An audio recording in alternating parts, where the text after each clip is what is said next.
दोस्तों नमस्कार, स्वागत है आपका यूट्यूब चैनल एबी टेक में। आज है 13 जनवरी 2025 और जान लेते हैं आज की महत्वपूर्ण खबरें जो आज के प्रमुख समाचार पत्रों पे छाई हुई हैं और आप लोगों के लिए बहुत ही इम्पोर्टेंट हैं। सबसे पहले यहाँ पर देखिए, बिहार में शिक्षकों की भर्तियों को लेकर के है कि राज्य के 68,000 शिक्षकों की मार्कशीट जाँची जाएगी। गड़बड़ी पाने पर ये हटाए जाएंगे।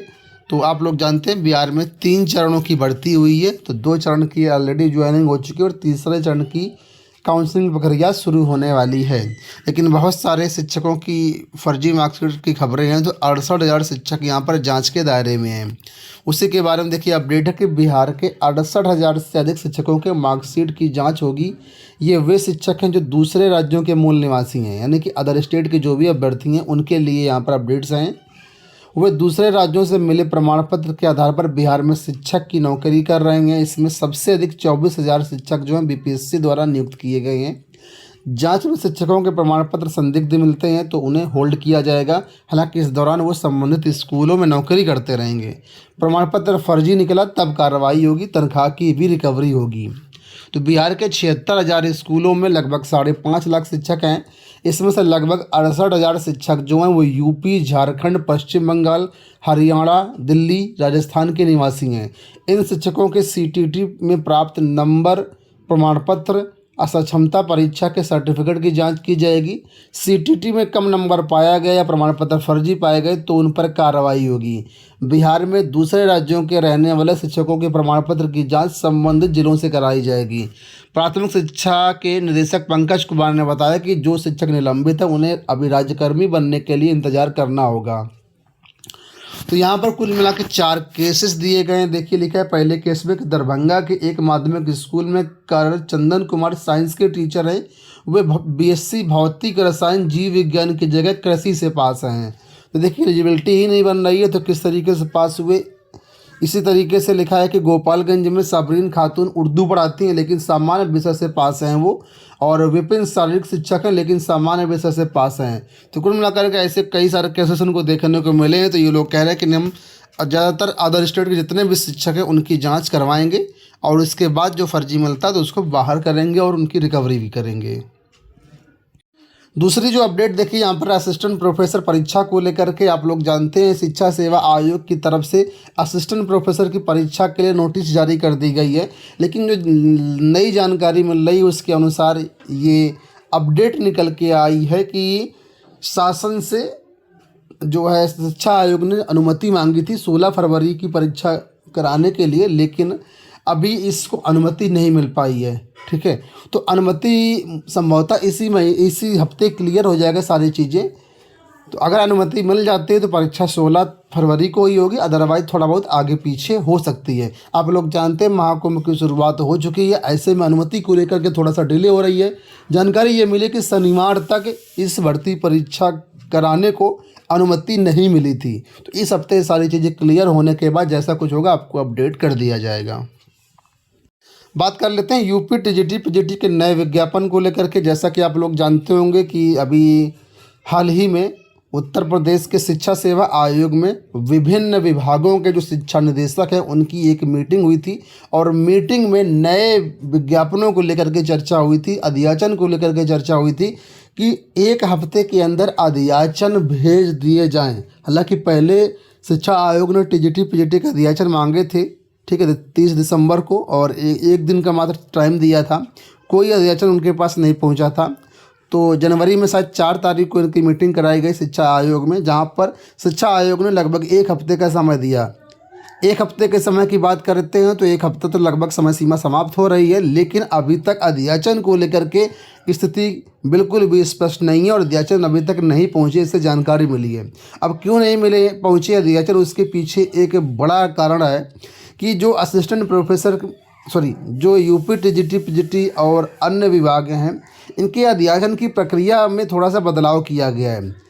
जो एनआईसी का पोर्टल है उसके माध्यम से अध्याचन जाएंगे और उसमें संशोधन की ज़रूरत है। तो बिना संशोधन के अध्याचन नहीं जाएंगे और जैसा कि जानकारी मिल रही है अभी तक अध्याचन पोर्टल में भी कोई बदलाव नहीं किया गया है।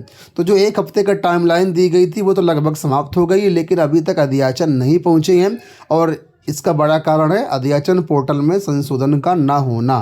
तो अध्याचन पोर्टल में संशोधन होने के बाद ही नए अध्याचन पहुंचेंगे, उसके बाद ही नए विज्ञापन पर विचार हो सकता है। फिलहाल अभी ऐसा कोई भी नए विज्ञापन पर विचार नहीं है और ना ही इसकी तैयारी है।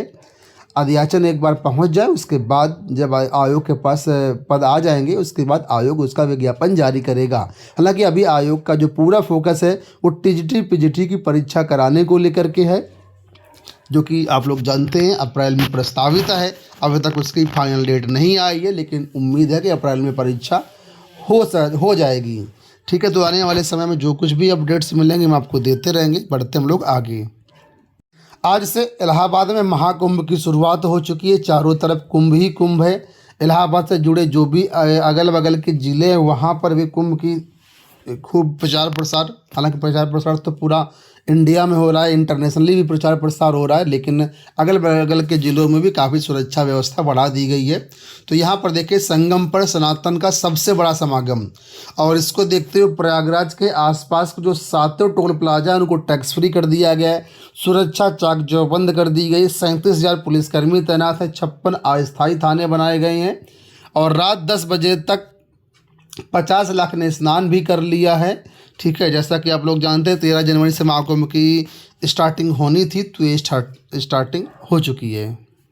महाकुंभ को देखते हुए सीमाओं पर 10 जवान तैनात कर दिए गए हैं। जो इसकी चाक चौकसी है बढ़ा दी गई। श्रद्धालुओं और भीड़ को नियंत्रित करने के लिए भीड़ पूरी तरीके मतलब जो सुरक्षा व्यवस्था बढ़ाई गई है। प्रयागराज सिटी के अंदर यातायात को बहुत ही कंट्रोल कर दिया गया है। शाही स्नान पर जो है बड़े वाहन बिल्कुल भी नहीं जाएंगे। इसके लिए पूरे जो है ट्रैफिक में चेंजमेंट किए गए हैं। प्रयागराज के अंदर आपको चलने के लिए जो शटल बसें हैं ये काफ़ी मतलब लगाई गई हैं, चाहे वो प्रयागराज जंक्शन हो या सूबेदारगंज हो या अन्य जो भी स्टेशन है वहाँ से आपको ये शटल बसें मिल जाएंगी। इन शटल बसों में किराया जो है वो बिल्कुल पूरी तरीके से फ्री रहेगा। शाही स्नान के एक दिन पहले से लेकर के एक दिन बाद तक पूरी तरीके से ये फ्री व्यवस्था रहेगी आने जाने के लिए। ठीक है, तो इसमें देखिए यहाँ पर दिया गया शटल बसों से 63,000 लोगों ने की निःशुल्क यात्रा। कल यानी एक दिन पहले ही 63,000 लोगों ने निःशुल्क यात्रा कर लिए। जीरो रेट पर आपको यहाँ पर टिकट मिलेगा। ठीक है, तो 550 शटल बसों का इंतजाम किया गया। 900 से ज़्यादा रोडवेज हैं जहाँ पर आपको जो है किराए में छूट दी गई है। इसके अलावा इलेक्ट्रिक बसें हैं और बहुत सारी चीज़ें यहाँ पर हैं। और यहाँ पर यह भी कहा गया है कि अगर बसों की संख्या कम होती है तो 430 मतलब शटल बसें अभी संचालित हैं और इनको अभी कई सारी बसें जो रिजर्व रखी गई हैं वो भी संचालित की जाएंगी।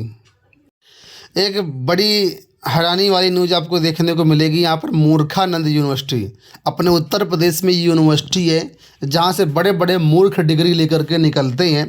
ठीक है, तो यहाँ पर देखिए लिखा है यहाँ मिलती है महामूर्ख की उपाधि। शायद आप लोग ना जानते हो, लेकिन उत्तर प्रदेश के आगरा में ये यूनिवर्सिटी है और यहाँ से अलग अलग फील्ड में मूर्खानंद की उपाधि यहाँ पर दी जाती है, यानी मूर्खाधिराज की उपाधि दी जाती है। अब इस यूनिवर्सिटी का क्या मतलब है, क्यों यूनिवर्सिटी बनाई गई, तो यहाँ पर देखिए लिखा है डॉक्टर भीमराव अंबेडकर यूनिवर्सिटी के farmer vice chancellor doctor Ram अवतार शर्मा ने बचपन के दोस्त राज बहादुर सिंह राज के साथ मिलकर के सन 1999 में इस यूनिवर्सिटी की नींव रखी थी। इसका उद्देश्य जीवन के तमाम तनावों को दूर करके हास्य और व्यंग के रास्ते चलने वाले विद्वानों का होली पर जोरदार शाब्दिक उपाधियां दे करके हंसी मजाक किया जाना था। यह देश की एकमात्र मूर्खानंद यूनिवर्सिटी है जो 25 साल से लगातार कार्यक्रम कर रहा है। इस उपलक्ष्य में सिल्वर जुबली सेलिब्रेशन भी हुआ था। तो आगरा में ये यूनिवर्सिटी है। आप लोगों के लिए विशेष अपडेट ये देखिए। अंत में कुछ वैकेंसीज इनको लेकर के बात कर लेते हैं। तो राजस्थान स्वास्थ्य विज्ञान विश्वविद्यालय से सहायक रजिस्ट्रार और डिप्टी लाइब्रेरियन के पदों पर 182 भर्तियाँ आई हुई हैं। आवेदन करने की लास्ट डेट 27 जनवरी 2025 से। ग्रेजुएशन और पोस्ट ग्रेजुएशन अलग अलग क्वालिफिकेशन है। तो ज़्यादा जानकारी के लिए आप लोग इस वेबसाइट पर जा सकते हैं और यहाँ पर जो है अपना देख सकते हैं। इसके अलावा सुप्रीम कोर्ट ऑफ इंडिया यानी कि सुप्रीम कोर्ट से 90 पदों पर भर्तियाँ आई हुई हैं। मध्य प्रदेश मेट्रो में 28 पदों पर भर्तियाँ आई हुई हैं। एम्स बिलासपुर में भी 127 पदों पर भर्तियाँ हैं। तो ये छोटी छोटी भर्तियाँ हैं। अगर आप चाहें तो ऑफिशियल वेबसाइट दी गई है, यहाँ पर जा कर के सारी जानकारी ले सकते हैं। अंत में बात कर लेते हैं ईसीसी एजुकेटर की भर्तियों को लेकर के। आप लोग जानते हैं जो प्री लोकेटेड आंगनवाड़ी केंद्र उत्तर प्रदेश के सभी जिलों में इस आंगनवाड़ी की एजुकेटर यानी ईसीसी एजुकेटर की भर्तियां हो रही हैं। फिलहाल अभी देवरिया और एक ज़िला और है जिससे विज्ञापन आया हुआ है, सीतापुर शायद है, ठीक है। तो इसका मैं डिटेल्ड वीडियो बना दिया हुआ है, आप लोग चैनल पर जा कर के देख सकते हैं। कई सारे ज़िलों के विज्ञापन ऑलरेडी निकल चुके हैं और कई सारे ऐसे ज़िले जहां से विज्ञापन धीरे धीरे करके आ रहे हैं। तो sevayojan.up.nic इनकी वेबसाइट पर जा कर के आप लोग डेली चेक करते रहिए और अगर आपको अपने ज़िले का विज्ञापन देखने को मिलता है तो तुरंत वहाँ से आवेदन कर देना, ठीक है। बाकी हमारे माध्यम से जो कुछ भी अपडेट्स होंगी आपको प्रोवाइड करते रहेंगे हम लोग। फिलहाल दोस्तों इस वीडियो में इतना ही, धन्यवाद।